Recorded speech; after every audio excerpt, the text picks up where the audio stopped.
Meus amigos, boa noite a todos. Nós já estamos quase na hora do início da palestra da noite.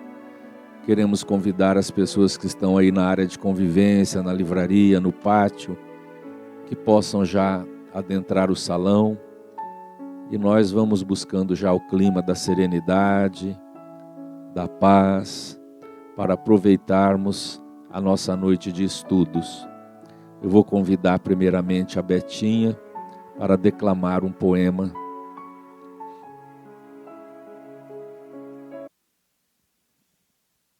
Nós vamos interpretar. Eu digo nós, porque somos Euríclides Formiga, pela Lavra Mediúnica de Carlos Bacelli. Canção da Vida. Porventura te enganaste, colhendo mágoas à beça. Escuta a canção da vida, recomeça, recomeça. Sofreste algum desencanto? Que em tua alma se expressa, atende a voz que te fala. Recomeça, recomeça. Perdeste, querido afeto, em dor que não há quem meça. Ouve o próprio coração. Recomeça, recomeça. Padeceste ingratidão na tarefa que te estressa. Eis que a bondade te exorta. Recomeça, recomeça. Amarguraste desventuras, seguindo em estrada avessa. Volta a Jesus que te chama. Recomeça, recomeça. Meus amigos, nós estamos recebendo em nossa casa, mais uma vez, nosso amigo, companheiro de trabalho espírita, o Antônio Navarro, é da cidade de São José do Rio Preto, do Centro Espírita Chico Xavier.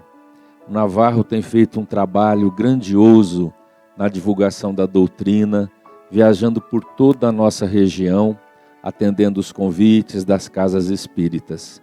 E hoje ele atende o nosso convite e é motivo de muita alegria tê-lo conosco novamente. Vamos ouvir o nosso amigo. Minhas irmãs, meus irmãos, que o Senhor Jesus nos abençoe. É sempre uma alegria renovada voltarmos ao Maria de Nazaré. Agradecemos o convite que nos foi feito. Mais do que uma alegria, é uma honra estarmos aqui para discutirmos doutrina espírita, Evangelho de Jesus. Houve um tempo que as nossas enfermidades estavam relacionadas aos castigos dos deuses. É o período da mitologia, que vai se encerrar em torno de 500, 600 anos antes do Senhor. Os deuses, com seus humores, nos castigavam através das enfermidades. Com o surgimento da filosofia, as coisas mudam um pouquinho. E Hipócrates vai dizer que as nossas enfermidades estão relacionadas ao relacionamento dos 4 humores básicos que comporiam o nosso corpo físico. Um desarranjo qualquer, nas suas medidas, e nós adoeceríamos. E esse paradigma vai sobreviver por 20 séculos, talvez mais. Até o surgimento do microscópio, o surgimento do conhecimento da célula, do funcionamento celular, quando se começa a mudar de paradigma. Por que adoecemos? Bem, nós sabemos que a matéria se transforma, a matéria se modifica o tempo todo, ela está sujeita a uma quantidade enorme de variáveis que faz com que ela se modifique. E nosso corpo é matéria. Mesmo o nosso perispírito intermediário entre o espírito e o corpo físico, ainda é um tipo de matéria. Consequentemente, nós estamos, enquanto espíritos, necessitados da encarnação ou da reencarnação, nós temos necessidade de experimentar a vida física. É necessário passar pelas vicissitudes da matéria, dirá a questão 132 do Livro dos Espíritos. Ora, se o nosso espírito depende da matéria, ele está sujeito, evidentemente, às condições da matéria. Mas é evidente, haverá mais coisas além disso.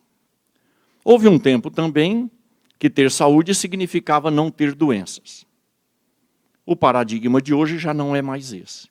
O paradigma de hoje é ter saúde, é ter um completo bem-estar físico, mental e social, e não necessariamente ausência de doenças. Então, saúde não tem a ver com a completa ausência de doenças, porque nós sabemos, por experiência pessoal, todos nós, que existem pessoas que têm um bem-estar instalado a partir, evidentemente, do espírito, possuindo ou carregando enfermidades gravíssimas, e até mesmo enfermidades fatais.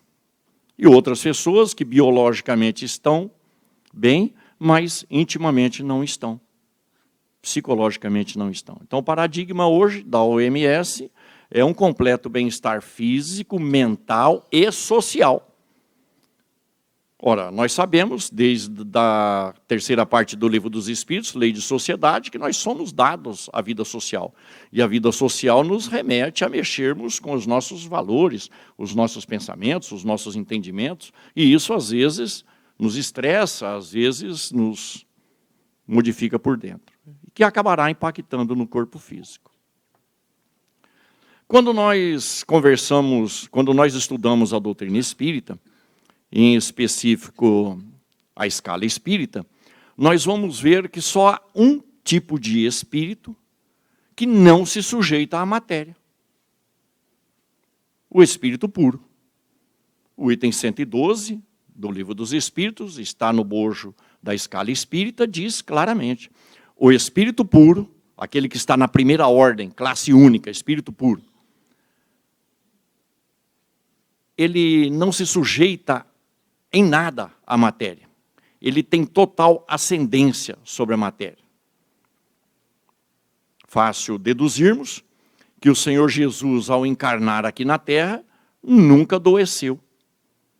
E jamais adoeceria permanecendo aqui, porque é um espírito puro que tem ascendência total sobre a matéria. No outro lado dessa mesma moeda, nós encontramos os espíritos da terceira ordem, que se alimentam de vícios e paixões e se locupletam nos vícios e nas paixões. Consequentemente, estão experimentando toda a força da matéria sobre os seus espíritos. E cede com muita facilidade, dirá Kardec. A segunda ordem dos espíritos que já ultrapassaram a linha mediana do progresso, eles têm ascendência sobre a matéria no tocante ao controle dos vícios e das paixões, mas eles também adoecem porque não são espíritos puros, perfeitos. Então, nesse mundo aqui, todo mundo adoece. Nós, inclusive. A proposta, então, meus amigos, é passarmos em revista 3 curas efetuadas pelo Senhor Jesus, de onde nós conseguiremos tirar um pouco de ensinamento, para melhorarmos a nossa qualidade funcional, falando do corpo físico. Diminuir o impacto, a incidência das moléstias. Haveremos de adoecer enquanto estivermos com a necessidade de experimentarmos o corpo físico. Mas a gente pode, e essa é uma das propostas nossas, impactar positivamente para sofrer menos, enquanto no corpo físico. E a primeira cura que nós gostaríamos de analisar é a do cego de nascença. O Senhor Jesus tem a sua atenção chamada por um cego de nascença. E o Senhor pergunta para ele: o que é que você deseja? A pergunta é curiosa, porque não sabia o mestre do que aquele homem necessitava ou o que ele desejava, cego. Mas o Senhor pergunta: O que você deseja? Ah, Senhor, eu quero enxergar. O Senhor vai fazer com a sua saliva cuspida no chão um barrozinho e vai esfregar nos olhos daquele cego. Vai dizer para ele ir até o tanque de Siloé e se lavar, e ele faz isso e ele fica já curado da sua cegueira e passa a enxergar. Mais um dos tantos milagres que o Senhor fez. Mas alguém pergunta ao Senhor Jesus: Senhor, quem foi que pecou para ele nascer cego? Foi ele ou foram os pais dele? Ora, essa pessoa que não está identificada no Evangelho, que perguntou, sabe de algumas coisas, ou sabia de algumas coisas, que é fácil nós concluirmos, nós deduzirmos. Quem foi que pecou para ele nascer cego? Essa pessoa sabia que pecado resulta em problema físico. Senão, não perguntava. Então, ele já tinha conhecimento disso. Pecado, ou seja, erro moral, acaba por resultar num problema físico. Já sabia disso. Mas essa pessoa sabia de mais coisas. Conhecia a reencarnação. Pois que sabia que havia nascido cego aquele homem, pecou quando? Numa outra existência. Consequentemente, essa pessoa sabia também que o erro cometido numa existência é passível de ser levado para existências futuras. Pois que se ele pergunta quem foi que pecou para ele nascer cego, foi ele, haveria a possibilidade de ter pecado numa outra existência e, consequentemente, veio resultar agora, no corpo físico, da nova reencarnação. Então, essa pessoa também sabia que nós arrastamos de uma existência para outra os erros cometidos para serem corrigidos mais à frente. Ora, e onde fica registrado? Hoje nós sabemos, no perispírito. E André Luiz, no capítulo 35, da segunda parte do Evolução em Dois Mundos, vai deixar muito claro. Todo erro consciente, ou seja, todo erro cometido por aquele ser que sabe que está cometendo o erro, acaba por macular o seu perispírito, e vamos chamar aqui de uma energia menos feliz, que será drenada, que será filtrada pelo corpo físico num tempo futuro qualquer, de acordo, evidentemente, com a justiça divina. Então, quando nós erramos, nós maculamos o nosso perispírito. E o corpo físico vai filtrar essa energia através dos processos das enfermidades. Mas é só essa a solução? Não. Há uma outra solução. Pedro fala para nós, na sua primeira epístola universal, o amor cobre uma multidão de pecados. Então, o amor lava perispírito. Limpa perispírito. O amor. Lembrando que amor, segundo Jesus, é dar de si para alguém. Não há prova de amor maior do que dar a alguém a sua própria vida pela vida alheia. Ou seja, doar-se para os outros. Isso é amor, sem segundas intenções, evidentemente. Então, são as duas ferramentas. E nós sabemos do que se trata, porque a gente vive falando, quem não vai pelo amor, vai pela dor. Quem escolhe somos nós. Mas ocorre... E por que já ia nos escapando o raciocínio, né? Por que inseriu-se a questão dos pais na pergunta? Porque o primeiro mandamento de Moisés diz que Deus é um Deus rigoroso que pune na terceira e na quarta geração aqueles que erram contra a lei. Ora, não é justo que eu pague pelos erros dos meus avós e dos meus bisavós, e nem meus netos e bisnetos paguem pelos meus erros. Então, na terceira e na quarta geração, ensinará Kardec a todos nós, o espírito já está voltando com o perispírito maculado para ser filtrado pelo novo corpo físico. A reencarnação embutida no primeiro mandamento de Moisés. Ocorre, no entanto, que o Senhor Jesus vai dizer que aquele homem não tinha pecados. Nem ele, nem os pais dele pecaram. Mas ele nasceu assim, palavras do Senhor, para que nele se cumprisse as obras que eu vim fazer em nome de Deus. Ora, então aquela cegueira estava planejada. Sim, para que o Senhor o curasse, constasse do Evangelho, e em 2023 nós estivéssemos aqui na casa, no Maria de Nazaré, discutindo para aprender um pouquinho sobre a mecânica da lei de ação e reação. O que significa isso? Duas coisas, meus amigos. A cegueira não é uma situação fácil. E aquele espírito, o Senhor disse que não tinha necessidade de nascer cego. Então está-se aí ferindo a justiça divina? Não. Existe uma condição, a condição do voluntariado. Aquele espírito aceitou nascer cego para que o Cristo o curasse na idade adulta. Me permitam, quando eu comecei a raciocinar nesses termos, eu fiquei imaginando se eu estivesse numa reunião lá no mundo dos espíritos, o benfeitor falasse, nós estamos precisando de um voluntário para nascer cego para o Cristo curar ele na idade adulta. Quem de nós? Vai que né? E se eu não estiver no lugar certo na hora certa? E se o Cristo não passar lá e não me achar? Isso chama-se fé vacilante. É interessante a questão, a gente brinca com isso, mas é interessante a questão. Por quê? Porque esse espírito que nasceu cego, depois de ser curado, ele dá uma lição de moral extraordinária nos religiosos da época.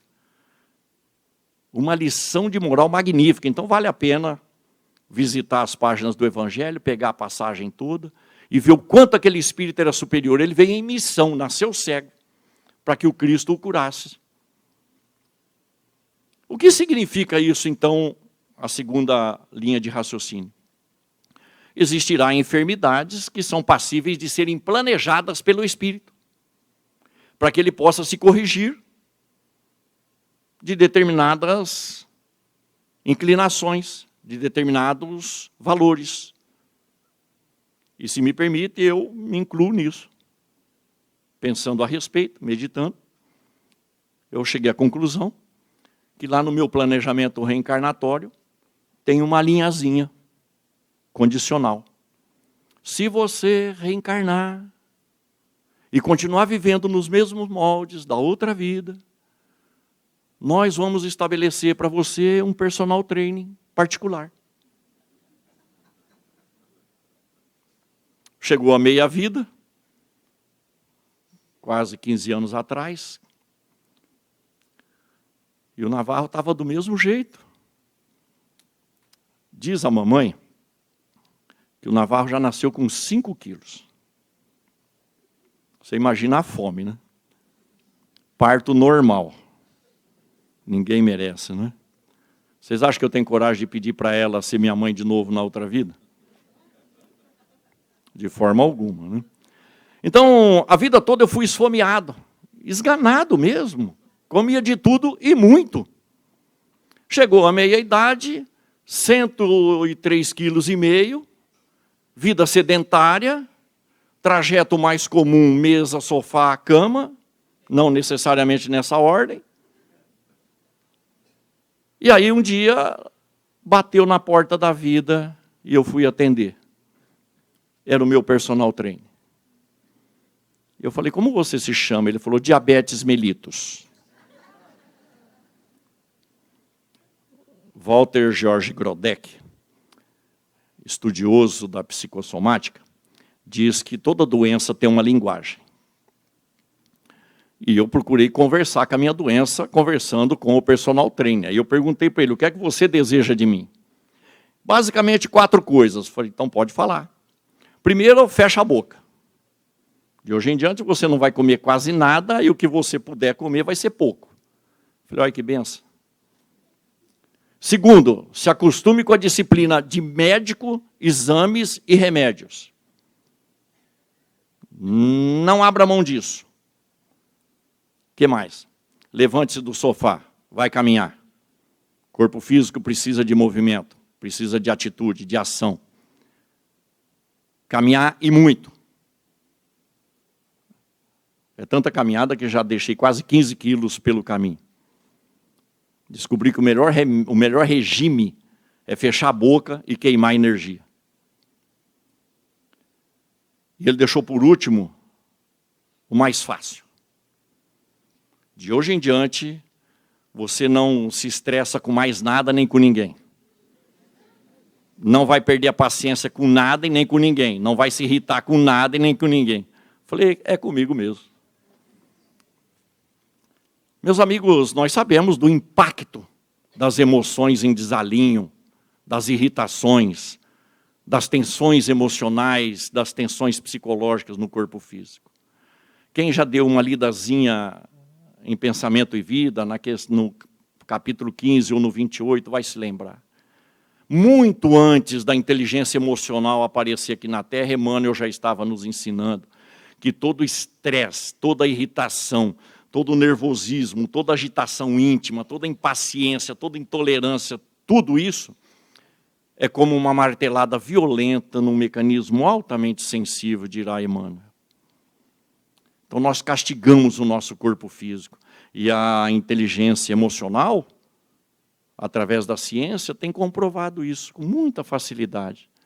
Que nós arrebentamos o nosso corpo físico com aquilo que vai no nosso mundo íntimo.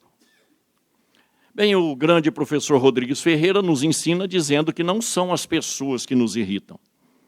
Somos nós que nos irritamos com elas, é opção nossa. Daí, o exame necessário para a gente começar a perceber que da nossa saúde, nós somos os responsáveis. Eu sei, tem alguém pensando, esse cara não conhece a cruz que eu tenho lá em casa. Pois é, cada um de nós tem uma para carregar. E que se encaixa perfeitamente no nosso ombro, porque não cai uma folha de uma árvore sem que Deus o saiba. E na terra não tem injustiçados, em nenhum lugar do mundo ou do universo tem injustiçados. Nós precisamos aprender a nos corrigir, para não... Então, no meu caso, o personal training veio para mudar o meu espírito. As minhas inclinações menos felizes. A luta é árdua, eu bem sei. Mas chegou a hora, e é preciso abraçar a causa com todas as forças do nosso mundo íntimo. Então o espírito muitas vezes pede determinadas enfermidades para se corrigir. E nós, Deus nem sabe que eu existo. Quem que consegue manter a calma e ter saúde com uma família dessa? Com um governo desse? A gente está sempre colocando a culpa para o lado de fora. O programa reencarnatório nosso é feito por nós outros. Questão 258 e seguintes do Livro dos Espíritos. Mas para que a coisa fique bem clara a respeito da vida que nós temos, questão 266. Não parece muito lógico, propõe Kardec, que o espírito possa pedir vida tão difícil aqui na Terra. É que como o espírito não se pensa quando se está encarnado. Encarnado, a gente quer vida mansa, mas como espírito, que a gente sabe o quanto nós estamos distantes da felicidade, da perfeição, a gente chega a pedir mais do que precisa, ou do que consegue. E os benfeitores até tiram da nossa intenção uma vida mais pesada. Então a vida que nós estamos levando aqui está dentro das nossas possibilidades de sucesso. Basta querer. Então, para fecharmos a conta, tem doenças que o espírito pediu. Precisa identificar? Não. Segue o ritmo da vida, aprendendo e modificando os valores do espírito. Porque o corpo é um templo, segundo Jesus, que precisa ser muito bem cuidado. Faz parte dos talentos que a misericórdia divina dá, e nós haveremos de prestar conta desses talentos, incluindo aí a característica global do nosso corpo físico. Mas já vimos, portanto, que pecado tem a ver com problema físico, o que vai ficar muito mais claro na passagem do tanque de Betesda.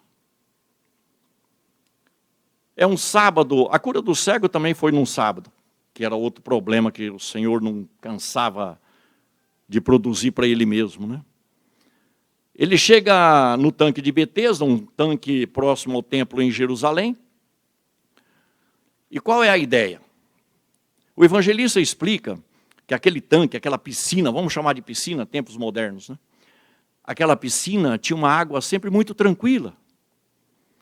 E aos sábados, historicamente, secularmente, os judeus adoecidos se reuniam em torno daquele tanque, porque eles acreditavam, era cultura, já era um costume deles, era uma tradição. Aquela água sempre tranquila, eventualmente, durante o dia de sábado, ela se movimentava, se agitava. E eles entendiam que era um anjo que com o seu cajado movimentava a água. Quando a água se movimentasse, o primeiro doente que conseguisse se jogar dentro da água ficava curado das suas enfermidades. Mas vamos enxergar o panorama. Nós estamos falando de 2000 anos atrás. Não há remédio para nada.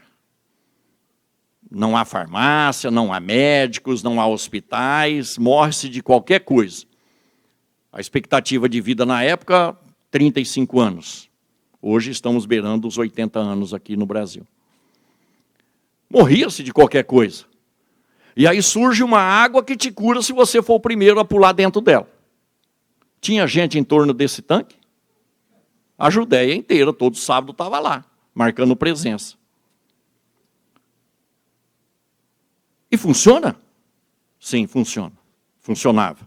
Tanto que o costume era secular. Mas por que funciona? Por conta de um efeito que a ciência utiliza hoje, chamado efeito placebo. O que é o efeito placebo? Relembrando. Efeito placebo é quando a pessoa vai no médico, porque ela está doente, o médico receita um remédio, ela vai, pega o remédio e começa a tomar e se cura. Mas ela não sabe, o médico também não. E nem o farmacêutico, quem entregou o remédio, sabe que não era remédio.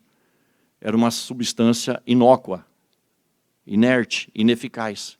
Isso chama-se placebo. O vidro é igualzinho, a caixa é igualzinha, a bula é igualzinho.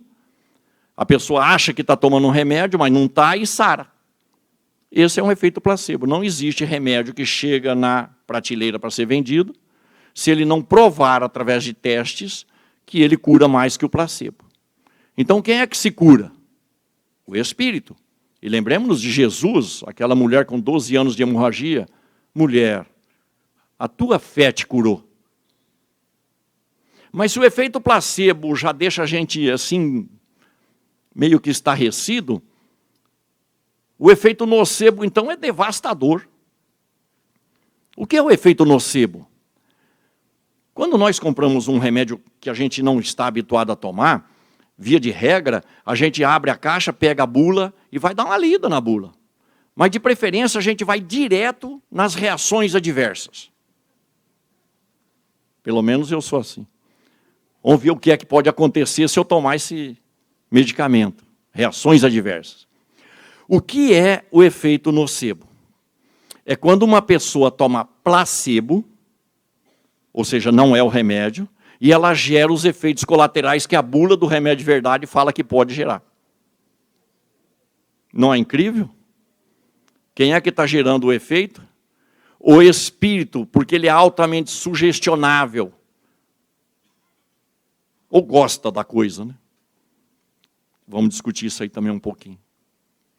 Então o ambiente era assim.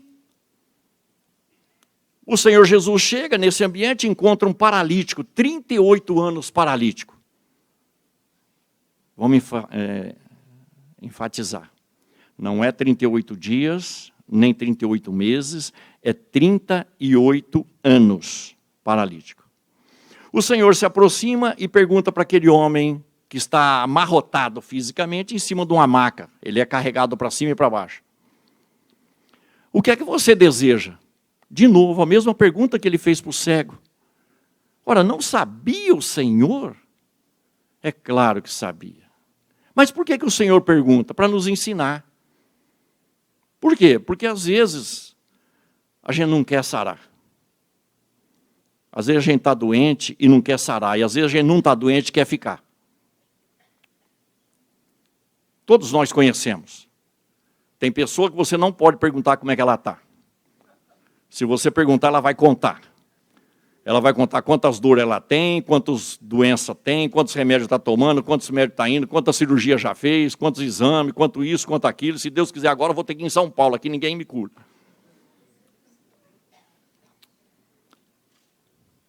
Não tem gente assim aqui em Votuporanga?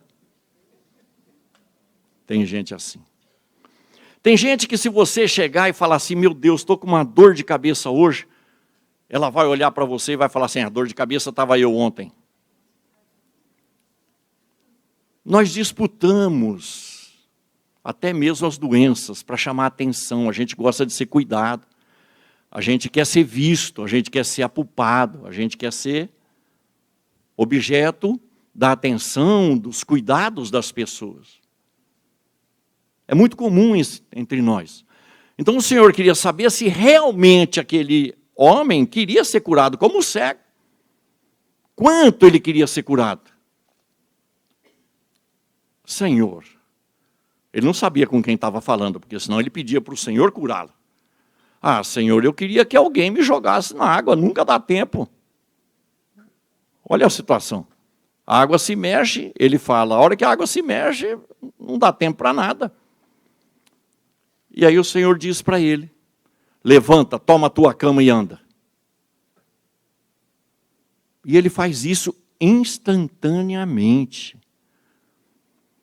Meus amigos, qualquer um de nós sabe, já passou por isso ou já viu alguém passar, qualquer contusão, qualquer entorse, qualquer mau jeito, qualquer travada, é médico, com receita para anti-inflamatório e analgésico, pedido de exame de imagem e uma guiazinha para fazer não sei quantas fisioterapia, para tentar voltar ao normal. Aquele homem estava amarrotado, há 38 anos, e ele sai carregando, inclusive, a cama. Que energia é essa que o Senhor, entre aspas, injetou nele? Corrigindo tudo ali. Espírito, perispírito, corpo físico ali, tudo foi numa lavada só. A de um espírito puro. Energia de um espírito puro que deseja socorrer. Eu vim para que tenham vida e vida em abundância. Eu vim para os doentes, não para os sãos. Então, a alegria do Senhor é qual? Fazer a vontade daquele que o enviou. Mas essas energias do Senhor estão à nossa disposição até hoje. Eu não vos deixarei órfãos. Eu permanecerei convosco até o fim dos tempos. Mas é preciso chamar a coisa para o nosso meio, o meio espírita. Por quê? Porque, em geral, casa espírita tem sala de passe. E trabalhando no passe lá no Chico Xavier, em Rio Preto, eu já, para efeito de pesquisa, não é para reparar na vida dos outros, eu comecei a observar as pessoas entrando na sala de passe, para tomar passe. É curioso. A pessoa põe o primeiro pé dentro da sala de passe, ela já corre os olhos nos passistas. Qual que ela quer para tomar passe? Às vezes, ela corre os olhos para ver com qual ela não quer. Tomar passe com o Navarro, ninguém merece. Vou sair daqui pior do que quando eu cheguei. Perdi a viagem no centro hoje. Olha só. Os benfeitores espirituais, escalados pelo Senhor Jesus para trabalhar no centro, precisam de um médium. Mas o teu destino, as tuas dores, a sua enfermidade não pode estar nas mãos desse médium. O que você tiver que receber, você vai receber tomando passe até com o Navarro. Então nós não queremos sarar às vezes, ou a gente impõe determinadas condições. E o Senhor Jesus é um dispensador de benesses, de curas. Bem, o transtorno se dá novamente porque os religiosos queriam saber quem foi que curou ele para autorizar ele a andar com a cama, e o Senhor desaparece e vai encontrá-lo lá na escadaria do templo mais tarde. E diz para ele e para todos nós, olha, vê que agora você está são, mas não peques mais para não te acontecer coisa pior. Problema físico tem ou não tem a ver com pecados, com erros cometidos? Então, se a gente quiser diminuir a carga de consequências funestas para o nosso corpo físico, é começar a fazer coisas mais certas. Nesse sentido, meus amigos, o Evangelho de nosso Senhor Jesus Cristo é a melhor receita de saúde que nós temos à nossa disposição. Por quê? Porque todas as recomendações do Senhor Jesus é no sentido de que a gente só acerte, não erre. E se não erra, não sofre as consequências diretas dos erros. Ora, qual é a receita então do Senhor Jesus? Todos nós conhecemos. Perdoa 70 vezes 7 vezes, cada falta. Se alguém te pedir a blusa, dá a camisa junto. Se alguém te pedir para você caminhar 1000 passos, caminhe 2000. Se alguém te ferir na face direita, ofereça a esquerda. Não se vingue. Se alguém te pedir algo emprestado, não repila. Ora pelos teus inimigos, ora mesmo por aqueles que te perseguem e caluniam. Regras de saúde.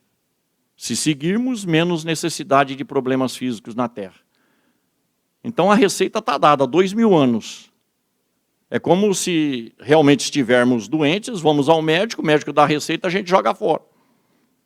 Vai sarar? Não vai. Então o Evangelho de Jesus é uma bênção em nossas vidas. Porque nos remete a mudar a concepção dos nossos valores. E começar a fazer para o próximo aquilo que nós gostaríamos que fosse feito para nós mesmos. É a tal da reforma moral, da reforma íntima. Nós trabalharmos, como propõe Santo Agostinho diariamente, nas 2 questões 919, revisando aquilo que a gente tem feito para o próximo. E se comprometer no outro dia a não fazer mais aquilo, num processo de recondicionamento psicológico, conforme propõe André Luiz, lá no Mecanismos da Mediunidade. A gente tem reações reflexas, no automático, porque estamos acostumados. Se nós não estabelecermos novos parâmetros, e não vigiarmos, e nos colocarmos em movimento para fazer diferente, a gente não vai conseguir. Então é preciso tentar todos os dias. Por isso que a doutrina vai dizer que o verdadeiro espírita é aquele que se esforça para dominar as suas más inclinações, não o que consegue. Então o verdadeiro espírita é aquele que está se esforçando para se transformar numa pessoa melhor. E aí ele vai ficar menos doente. Mas vai ficar doente, porque esse é um mundo material. Mas a ciência médica já sabe, e não é de hoje, que as pessoas que oram, as pessoas que frequentam um trabalho religioso pelo menos 1 hora por semana, as pessoas fraternas, as pessoas voluntárias em casas de voluntariado, essas pessoas vivem em média mais tempo do que quem não tem esse perfil, adoecem menos e quando adoece precisa de menos tempo de internação e de menos remédio. Isso a ciência médica já sabe. Ou seja, as pessoas boas de coração, bem intencionadas, adoecem menos e quando adoecem curam-se mais rapidamente com menos remédio e menos tempo de internação. Isso é ciência pura. Está em nossas mãos a escolha. Mas uma terceira doença, meus amigos, precisa ser chamada a atenção aqui, porque ela é extremamente presente nos dias de hoje. E só a doutrina espírita, só o Consolador prometido por Jesus, haveria de nos esclarecer sobre a coisa. Num sábado, novamente um sábado, o Senhor está pregando numa sinagoga, diz o evangelista. E ele observa lá no fundo da plateia uma mulher, dobrada sobre si mesma. 18 anos dobrada sobre si mesma, ela não conseguia ficar na posição ereta. O evangelista diz que ela tinha um espírito de enfermidade junto a ela, que ela tinha um demônio junto a ela. Entendimento da época. O Senhor chama a mulher para ir até ele. Da mesma forma que o cego, venha. Ou seja, faça a tua parte, eu vou fazer a minha. Nós precisamos fazer a nossa parte. O Senhor está fazendo a dele. Eu não vos deixarei órfãos. Vou preparar-vos o lugar. Quer dizer, ele está trabalhando para nós e nós. Ela vai até ele. E aí o evangelista diz que o Senhor impõe as mãos sobre ela. O passe.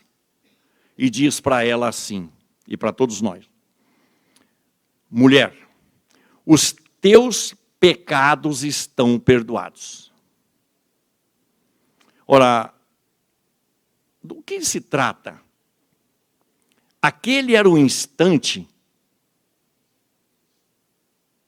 que o Senhor identifica para nós todos como o término do sofrimento em relação à falta que ela cometeu. Os teus pecados estão perdoados. Quer dizer, você já pagou o que precisava pagar dessa dívida. E instantaneamente ela volta à condição normal, curada. E o Senhor é cobrado porque está curando num sábado. Vale a pena também ir lá dar uma revisitada no trecho do Evangelho, no texto do Evangelho. Mas o evangelista está falando que tinha um espírito lá, um demônio. Do que se trata? Evidentemente nós sabemos de um estado de obsessão. E Allan Kardec vai dizer lá no capítulo 10 do Evangelho segundo o Espiritismo que esse tipo de obsessão quase sempre se trata de uma vingança. Que quem está sofrendo deu causa numa outra existência. Então quem é o coitadinho da história? Quem começou a sofrer primeiro? Aquele que a gente chama de demônio, de obsessor. Quando ele simplesmente não conseguiu perdoar. Quem consegue? Quem de nós consegue perdoar tudo e de imediato? Então qualquer um de nós, incluindo esse palestrante que vos fala, pode virar um obsessor de marca maior de um instante para o outro. Dependendo do estrago que for feito na minha vida, eu posso não dar conta de perdoar. Pois é, aquele espírito não era um demônio. Naquilo que a gente chama de demônio hoje. Era um ser que foi ferido nos seus interesses e que não conseguia perdoá-la. Tendo encontrado, agora ele estava fazendo ela sofrer as consequências que ele vinha sofrendo. Mas seria justo o Senhor liberar ela e não liberar ele? Não, não seria justo. Do que se trata então? Há uma citação muito interessante que vem lá naquela tentação do pináculo do templo. Que legiões de anjos estarão ao teu dispor para que você não tropece em pedra alguma. Desde o Velho Testamento está escrito que o Senhor seria assessorado aqui na terra por legiões de anjos. Ou seja, o trabalho dele aqui na terra era um trabalho de equipe. Então um grupo de espíritos o acompanhavam e, claro, por consequência lógica, esse grupo de espíritos socorreu o espírito. Enquanto ele, Jesus, socorre o encarnado. Pois que senão haveria injustiça, porque ele é que começou a sofrer. E agora ele libera ela e ele não. Também fica a lição para nós outros do trabalho mediúnico. Do trabalho de esclarecimento espiritual junto àqueles espíritos que sofrem e fazem sofrer. Mas o que podemos tirar ainda dessa passagem? Bom, meus amigos, Paulo de Tarso dizia que nós estamos sempre rodeados por uma nuvem de testemunhas, espíritos desencarnados. No livro dos Espíritos, desde a questão 456, a gente fica sabendo que os espíritos têm interesse em nossas vidas. Podem ver o que fazemos, desde que o que estivermos fazendo seja de interesse deles. Quem de nós não se lembra da questão 459, onde Kardec vai ouvir dos benfeitores, que na maior parte do tempo são os espíritos que nos dirigem. Por quê? Porque não vigiamos e oramos conforme propõe Jesus. Mas a questão 467 chega então para nós como a chave da libertação. Por quê? Porque na questão 467 está muito claramente definido que nós atraímos os espíritos desencarnados para junto de nós pelos pensamentos que nós temos. Pelos pensamentos que criamos, pelos pensamentos que assumimos, porque vivemos mergulhados num oceano de energia psíquica, de ensinar a André Luiz. A gente escolhe o pensamento, deixa ele aqui, ora, esse pensamento vai chamar a atenção de espíritos que pensam da mesma forma. Os pensamentos atraem os espíritos, mas as vontades, os desejos, os convocam, diz o livro dos Espíritos. Então, quem é que escolhe as companhias espirituais nossas do dia a dia de nossas vidas? Nós, com os nossos valores, com as nossas intenções, com as nossas vontades, os nossos desejos. Mas e aí? E aí que a gente, com pensamentos infelizes, voltado para as viciações e paixões, sejam elas fisiológicas ou mesmo psicológicas e emocionais, nós atraímos espíritos adoentados para junto de nós. Ora, se nós já temos o perispírito com determinadas máculas em função dos erros que cometemos no passado e nessa vida, esses espíritos também, só que eles ainda não têm um corpo físico para filtrar as energias em desalinho no perispírito deles. Mas ao se aproximarem de nós outros por uma questão de afinidade, nós forneceremos o nosso corpo para drenar as energias do perispírito dele. As doenças fantasmas. No começo a gente percebe que algo não vai bem, faz 1000 exames, não dá nada. Está no campo da percepção perispiritual. Mas se demora um pouco mais,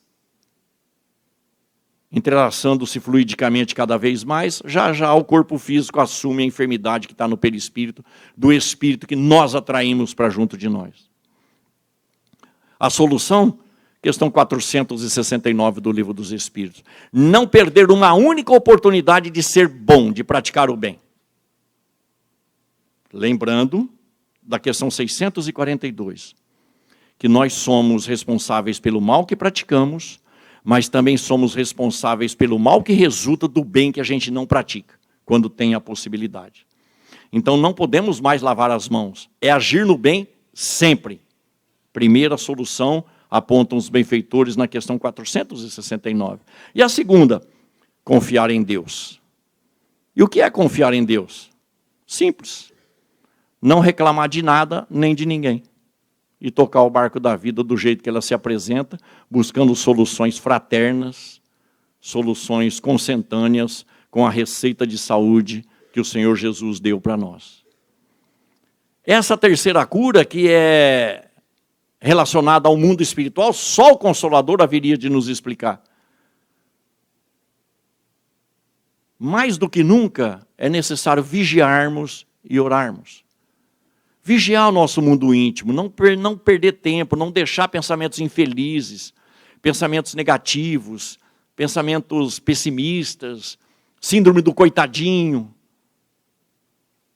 Não, sempre para frente. Entrar com a oração para mudar o panorama mental, para sintonizar com os bons espíritos, fugindo das vibrações mais perniciosas aqui na Terra. É disso que se trata. Enquanto nós tivermos necessidade da vida física, e isso ainda vai demandar muito tempo, nós estaremos sofrendo o impacto direto e também indireto daquilo que se vai no nosso mundo íntimo. Seja através dos pensamentos, seja através das ações que começaram com o pensamento. Lembrando ainda que muitos dos nossos pensamentos são pequenos pitacos que a espiritualidade inferior tenta dar para nós, para começar com uma pequena influenciação, um processo obsessivo que chega depois da fascinação. Pensemos nisso, meus amigos. A saúde começa no espírito. No espírito. O Senhor Jesus deixou isso muito claro. E a doutrina espírita, que vem nos lembrar das coisas que ele, Jesus, disse, ratifica tudo, explodindo o conhecimento para todos nós. Que nós saibamos, portanto, fazer bom uso da oportunidade que temos tido para termos saúde naquilo que depende das nossas decisões. O resto é com Deus. O Papai do Céu sabe muito antes de nós pedirmos o de que nos é necessário. E o Senhor Jesus, o amigo incondicional de todas as horas, está ainda trabalhando por nós outros, pedindo para que a gente faça para o próximo aquilo que gostaríamos que fosse feito para nós outros. Isso é praticar o bem. Que nós sigamos, portanto, sempre com Jesus, nunca sem Kardec. Muito obrigado a todos e muita paz.